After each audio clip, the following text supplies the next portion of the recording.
Good evening friends. আমি হাজির হয়ে গেছি নতুন ধরনের একটি রেসিপি নিয়ে। আজ রান্না করে দেখাবো লাউ পাতা দিয়ে চিংড়ি মাছের মাথা বাটা।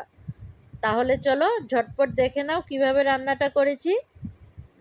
চিংড়ি মাছের মাথাগুলি ধুয়ে পরিষ্কার করে নিয়েছি, লাউ পাতাগুলিও ধুয়ে নিয়েছি।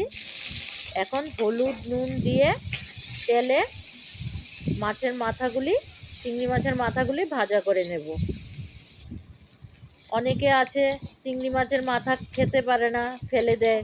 তোমরা এইভাবে একবার বানিয়ে খেয়ে দেখো, ফালানোর কি দরকার। দেখো ভাজা হয়ে গেছে, লাল লাল হয়ে এসেছে। এখন নামিয়ে নেব।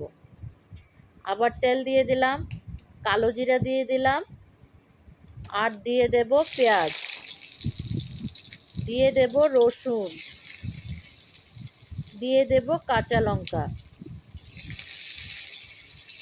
আর দিয়ে দেব লাউ পাতা কুচি কুচি করে কেটে রেখেছি, সেগুলি দিয়ে দেব। একটু ভাজা করে নিলাম, ভাজা করে নিয়েছি দেখো।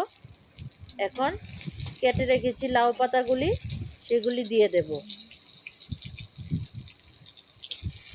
দিয়ে দিলাম, হয়ে গেছে দেখো। একটু নুন দিয়ে দেব, দিয়ে ভালো করে মিশিয়ে নেব।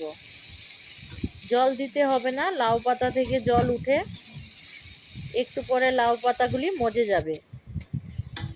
দেখো মজে একদম অল্প হয়ে গেছে, ভাজা ভাজা হয়ে গেছে, তেলের সাথে মিশে গেছে। এখন নামিয়ে নেব। তোমরা কে কে চিংড়ি মাছের মাথা খেতে পছন্দ করো?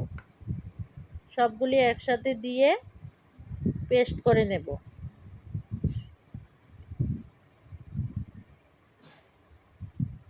একসাথে দিয়ে দিলাম সবগুলি, এখন পেস্ট করে নেব। হয়ে যায় ঝটপট, বেশি সময় লাগে না, খেতে কিন্তু দারুণ লাগে। দেখো হয়ে গেছে। এখন নিয়ে নিলাম বাটিতে, কাঁচা সরষের তেল দিয়ে দেব। গরম গরম ভাতের সাথে একবার খেয়ে দেখো, দারুণ লাগে। Thank you for watching.